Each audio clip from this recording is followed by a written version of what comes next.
Student, good morning to all of you. आज जो है बेटा आपका 7th क्लास में स्वागत है। तो सबसे पहले मैं आपको बताना चाहूँगी, कल जो है मैंने आपको 7th क्लास में जो कि आपकी टेक्स्ट बुक है महाभारत, उसमें जो है लेसन कराया था 27 जो लेसन था आपका पांडवों और कौरवों के सेनापति। तो उसका जो है मैंने आपको सबसे पहले पाठ का सार बताया था कि जो है कौरवों के और पांडवों के सेनापति जो है कौन कौन से नियुक्त किए गए थे। तो आज जो है बेटा हम 7th क्लास में जो कि आपकी टेक्स्ट बुक है महाभारत, बाल महाभारत, और इसमें जो है आप निकालेंगे लेसन 27। कौन सा लेसन जो है आपका 27 निकालिएगा सबसे पहले।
तो बेटा आपने बुक निकाली होगी बाल महाभारत, वेरी नाइस।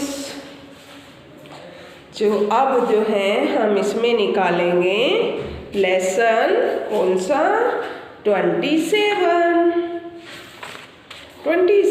लेसन का नाम है पांडवों और कौरवों के सेनापति।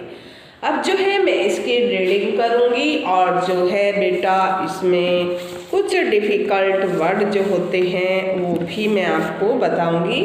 आप जो है नोट डाउन करते जाइएगा साथ साथ, और जो है उसके बाद उनका अर्थ भी मैं बताऊंगी, उनका उच्चारण आदि जो है पूरी डिटेल्स में बताते हुए जो है इसकी रीडिंग करेंगे। कौन सा लेसन है, क्योंकि आपकी बुक में जो है लेसन संख्या नहीं दी गई है, लिखे गए हैं पांडवों और कौरवों के सेनापति। ये जो है मैंने आपको बता दिया है, ये जो आपका लेसन 27 है कौरवों और पांडवों के सेनापति। तो कल तक जो है मैंने इसका आपको क्या कराया था, पाठ का सार। तो चलिएगा रीडिंग करते हैं बेटा। यस, श्री कृष्ण उपलब्ध लौट आए और हस्तिनापुर की चर्चा का हाल पांडवों को सुनाया। क्योंकि जब बेटा दुर्योधन ये है जो है माना नहीं था, श्री कृष्ण जी जो है वहाँ पर दूत बनकर गए थे, लेकिन उसने किसी की भी एक नहीं सुनी थी। और जो है फिर श्री कृष्ण जी ने जो है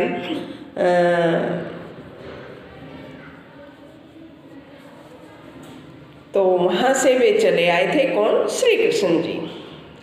और वहाँ से चलने के बाद जो है उन्होंने ये भी किया था कि ये युद्ध जो है अब निश्चित होगा, कि पांडवों ने जो है आपसे केवल 5 ही गांव वापस लेने के लिए कहा है।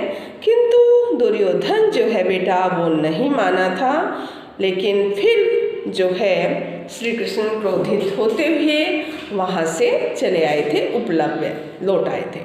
हस्तिनापुर की चर्चा का हाल पांडवों को सुनाया। युधिष्ठिर अपने भाइयों से बोले, भैया अब सेना सुसज्जित करें और व्यूह रचना सुचारू रूप से कर लो। पांडवों की विशाल सेना को 7 हिस्सों में बांट दिया गया। कितने हिस्सों में बांट दिया गया? 7 हिस्सों में। किसकी सेना को? पांडवों की सेना को। तो द्रुपद, विराट, धृष्टद्युम्न, शिखंडी, सात्यकी, चेकितान, भीमसेन आदि 7 महारथी इन 7 दलों के नायक बने थे। कौन बने थे? इन 7 जो है दलों के नायक जो है वे बने थे। तो ये अभी तक पहला पैरा मैंने आपको रीडिंग कराई है, आप भी साथ साथ जो है बेटा करिएगा। वेरी नाइस, करिएगा, रीडिंग करिएगा सभी बच्चे।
यस बेटा, आपने रीडिंग की होगी। अब जो है मैं आपसे क्वेश्चन पूछूंगी कि पांडवों की सेना को कितने भागों में बांटा गया?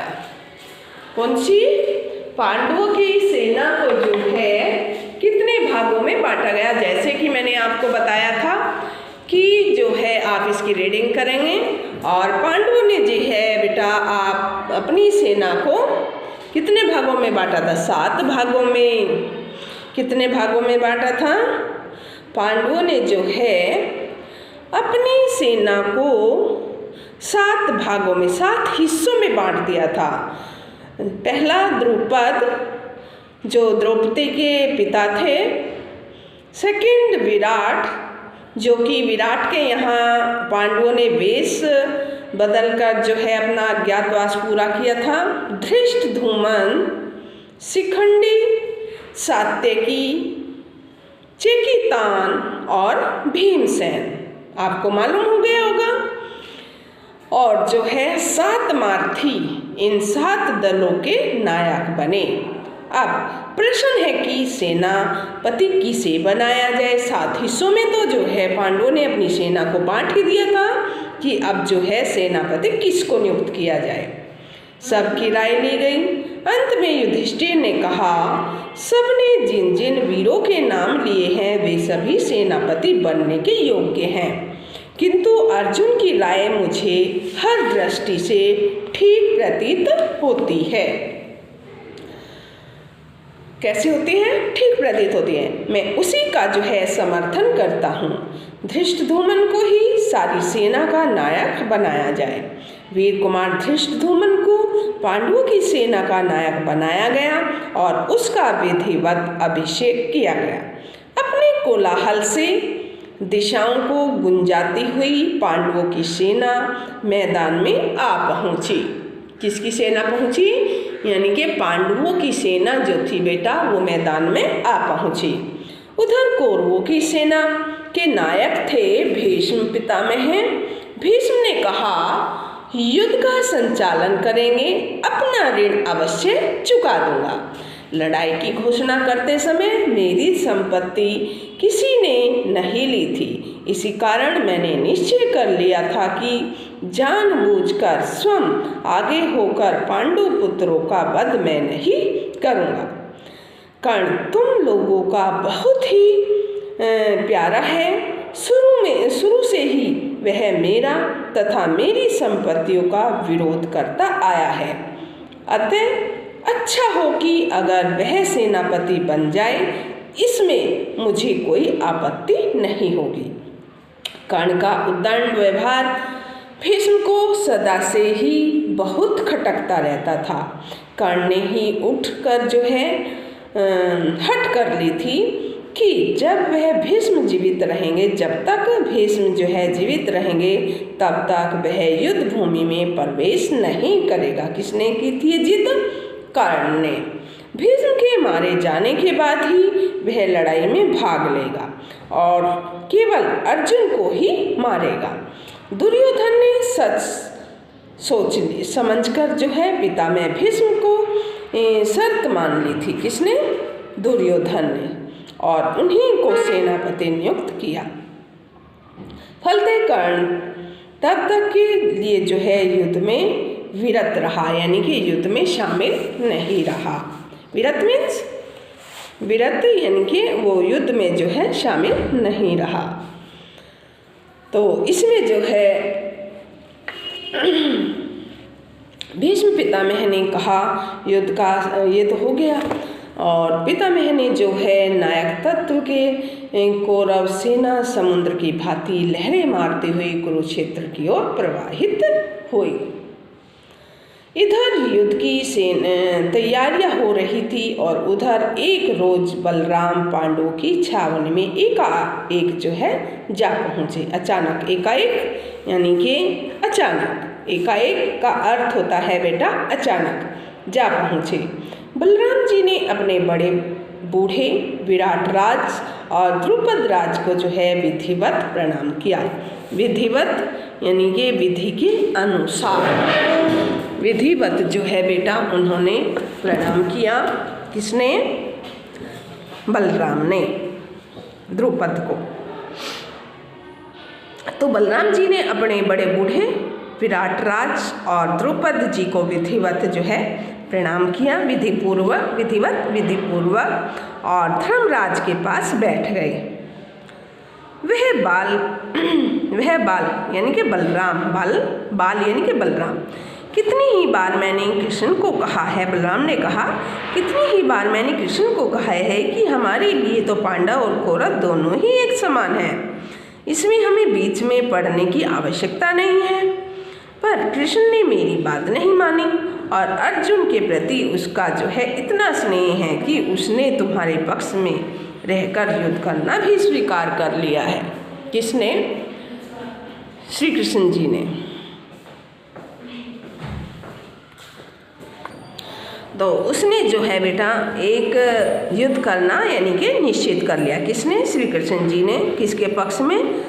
यानी कि अर्जुन के पक्ष में, अर्जुन की तरफ से युद्ध करना कौरवों के समान है, और उसने जो है मेरी नहीं सुनी, और जिस तरफ कृष्ण हो उसके विपक्ष में मैं भला कैसे जाऊं। भीम और दुर्योधन दोनों ने ही मुझसे गदायुद्ध सीखा है, दोनों ही मेरे शिष्य हैं, दोनों पर मेरा एक जैसा प्यार है। इन दोनों कुरुवंशियों को यूं आपस में लड़ते मरते देखना मुझसे सहन नहीं होता। कौन कह रहा था बेटा? ये बलराम। लड़ो तुम लोग, परंतु यह सब देखने के लिए मैं यहाँ नहीं रह सकता। मुझे अब संसार से विराग जो है हो गया है। अंत में जा रहा हूँ, अंत में जो है मैं जा रहा हूँ। युद्ध के समय और सारे भारतवर्ष में 2 ही राजा युद्ध में सम्मिलित नहीं हुए थे। कौन कौन से? और तटस्थ रहे, एक बलराम और दूसरे भोजकट के राजा रुक्मी, यानी कि रुक्मणी के फादर जो है, उन्होंने महाभारत के युद्ध में भाग नहीं लिया था। छोटी बहन रुक्मी श्री कृष्ण की पत्नी थी और कुरुक्षेत्र में होने वाले युद्ध के समाचार सुनकर रुक्मी एक अक्षौहिणी सेना लेकर युद्ध में सम्मिलित होने को गया। उसने सोचा कि यह अवसर वासुदेव की मित्रता प्राप्त कर लेने के लिए ठीक होगा। इसलिए वह पांडवों के पास पहुंचा और अर्जुन से बोला, पांडु पुत्र, आपकी सेना में शत्रु सेना कुछ अधिक मामूल होती है, इसी कारण मैं आपकी सहायता करने आया हूँ। कौन लेके आया था? यानी कि कुरुक्षेत्र में होने वाले युद्ध के समाचार सुनकर रुक्मी एक अक्षौहिणी सेना लेकर जो है युद्ध में सम्मिलित हो गया था। और आपकी सेना में जो है शत्रु सेना कुछ अधिक मामूल होती है, इसी कारण जो मैं आपकी सहायता के लिए आया हूँ। यह सुनकर अर्जुन हंसते हुए रुक्मी से बोला, राजन, आप बिना शर्त की सहायता करना चाहते हैं तो आपका स्वागत है, नहीं तो आपकी जैसी इच्छा। यह सुनकर रुक्मी बड़ा क्रुद्ध हुआ और अपनी सेना लेकर दुर्योधन के पास चला गया। रुक्मी ने दुर्योधन से कहा, पांडव मेरी मदद नहीं चाहते हैं, इस कारण मैं आपकी सहायता हेतु आया हूँ। पांडवों ने जिसकी सहायता स्वीकार नहीं की, हमें उसकी सहायता स्वीकार करने की जरूरत नहीं है। यह कहकर दुर्योधन ने भी रुक्मी की सहायता ठुकरा दी। बेचारा रुक्मी दोनों तरफ से अपमानित होकर भोजकट वापस लौट गया। रुक्मी कर्तव्य से प्रेरित होकर नहीं बल्कि अपनी प्रतिष्ठा बढ़ाने के उद्देश्य से कुरुक्षेत्र गया और अपमानित हुआ। कुरुक्षेत्र के मैदान में दोनों तरफ की सेनाएं लड़ने को तैयार खड़ी थी। उन दिनों की रीति के अनुसार दोनों पक्ष के वीरों ने युद्ध नीति पर जो है चलने की प्रतिज्ञाएं ली। कौरवों को सेना की व्यूह रचना देखकर युधिष्ठिर ने अर्जुन को आज्ञा दी, एक जगह सब वीरों को इकट्ठे रहकर लड़ना होगा, अतः सेना को जो है सूची मुख सुई की नोक के समान व्यूह में जो है सज्जित करो। इस प्रकार दोनों पक्षों की सेनाओं की व्यूह रचना हो गई और अर्जुन ने युद्ध के लिए तैयार हुए। वीरों को देखा तो उसके मन में शंका हुई। किसके? अर्जुन के मन में जो है, दोनों वीरों को देखा उन्होंने तो उसके मन में जो है शंका हुई। हम यह क्या करने जा रहे हैं? अपनी यह शंका श्री कृष्ण पर प्रकट की। तब अर्जुन के इस भ्रम को दूर करने के लिए श्री कृष्ण ने कुरुक्षेत्र में जिस कर्म योग का उपदेश दिया वह तो विश्व विख्यात है। सब लोग इसी की राह देख रहे थे कि कब युद्ध शुरू हो, पर एकाएक पांडवों एक शब्द आए बेटा, एकाएक यानी कि अचानक। सम्मिलित एक शब्द आया है, हाँ, सम्मिलित यानी कि शामिल, एकाएक अचानक। रण यानी कि युद्ध और कामना इच्छा, इसी कामना से आए, कामना मीन्स इच्छा से आए। तो सब लोग इसी की राह देख रहे थे कि कब युद्ध शुरू हो और एकाएक पांडवों सेना के बीच में हलचल मच गई। देखते क्या है कि युधिष्ठिर ने अचानक अपना कवच और धनुष बाण उतारकर रथ पर रख दिया और रथ से उतरकर हाथ जोड़े कौरव सेना की हथियारबद्ध पंक्तियों को चीरते हुए भीष्म की ओर पैदल जा रहे थे। बिना सूचना दिए उनको इस प्रकार जाते देखकर दोनों ही पक्ष वाले अचंभे माने भौचक्के में पड़ गए। अर्जुन तुरंत रथ से कूद पड़ा और युधिष्ठिर के पीछे कौरवों की सेना में घुस गया। दूसरे पांडव और श्री कृष्ण भी उसके साथ ही हो लिए। इतने में श्री कृष्ण बोले, अर्जुन, मैं समझ गया हूँ कि महाराज युधिष्ठिर की इच्छा क्या है।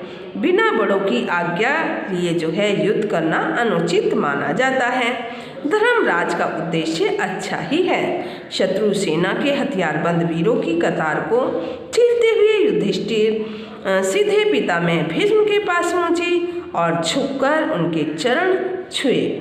फिर बोले, पितामह, हमने आपके साथ लड़ने का जो है दुस्साहस कर ही लिया। कृपया हमें युद्ध की अनुमति दीजिए और आशीर्वाद भी कि हम युद्ध में विजय प्राप्त करें। भीष्म बोले, बेटा युधिष्ठिर, मुझे तुमसे यही आशा थी कि मैं स्वतंत्र नहीं हूँ। विवश होकर मुझे तुम्हारे विपक्ष में जो है रहना पड़ रहा है। फिर भी मेरी यही कामना है कि रण में विजय तुम्हारी हो। भीष्म की आज्ञा और आशीर्वाद प्राप्त कर लेने के बाद युधिष्ठिर आचार्य द्रोण के पास गए और परिक्रमा करके उनको दंडवत किया। आचार्य ने आशीर्वाद देते हुए कहा, मैं भी कौरवों के अधीन हूँ और उनका साथ देने को विवश हूँ। फिर भी मेरी यही कामना है कि जीत तुम्हारी ही हो। आचार्य द्रोण से आशीष लेकर धर्मराज ने आचार्य कृप एवं मद्रराज शल्य के पास जाकर उनके भी आशीर्वाद प्राप्त किए और सेना में लौट आए। युद्ध शुरू हुआ तो पहले बड़े योद्धाओं में द्वंद्व होने लगा। बराबर की ताकत वाले एक ही जैसे हथियार लेकर दो की जोड़ी में लड़ने लगे। अर्जुन के साथ भीष्म, सात्यकी के साथ कृतवर्मा और अभिमन्यु बृहलपाल के साथ जो है भिड़ गए। भीमसेन दुर्योधन से जा भिड़ा। युधिष्ठिर शल्य के साथ लड़ने लगा और धृष्टद्युम्न ने आचार्य द्रोण पर सारी शक्ति लगाकर हमला बोल दिया। और इसी प्रकार प्रत्येक वीर युद्ध धर्म का पालन करता हुआ द्वंद्व करने लगा, यानी कि लड़ाई करने लगा। भीष्म के नेतृत्व में कौरव वीरों ने 10 दिन तक युद्ध किया। 10 दिन के बाद भीष्म आहत हुए और द्रोणाचार्य सेनापति जो है नियुक्त हुए। कौन है? यानी कि सेनापति नियुक्त हुए। तो बेटा मैं आपको बता रही थी कि भीष्म के नेतृत्व में कौरव जो है वीरों ने 10 दिन तक युद्ध किया। 10 दिन के बाद भीष्म आहत हुए, यानी कि घायल हो गए। आहत मीन्स घायल। और आचार्य यानी कि द्रोणाचार्य सेनापति नियुक्त किए गए। उनके बाद द्रोणाचार्य भी जब खेत रहे तो कर्ण को सेनापति जो है ग्रहण करना पड़ा। 17वें दिन की लड़ाई में कर्ण का भी स्वर्गवास जो है हो गया। इसके बाद शल्य ने कौरवों का सेनापति बनकर सेना को संचालन किया। क्या किया? सेना का जो है संचालन किया। इस प्रकार महाभारत का युद्ध कुल 18 दिन चला। तो आज जो है बेटा मैंने रीडिंग की है 27 लेसन, जो कि आपकी महाभारत की बुक में है। कौन सी बुक में? महाभारत की बुक है ये। और इसमें जो है मैंने आपको 27 लेसन की रीडिंग दी है। और उसमें जो है मैंने कुछ आपको डिफ़िकल्ट वर्ड जैसे विधिवत, विधिवत मीन्स नियमानुसार, नियम के अनुसार, राय यानी कि सलाह, सम्मिलित विथ यानी कि शामिल, विहू यानी कि विहू का तात्पर्य होता है सेना की रचना, और एकाएक, एकाएक होता है अचानक। रण यानी कि युद्ध, कामना, इच्छा। तो आज के लिए 7th क्लास में इतना ही। Have a nice day, take care.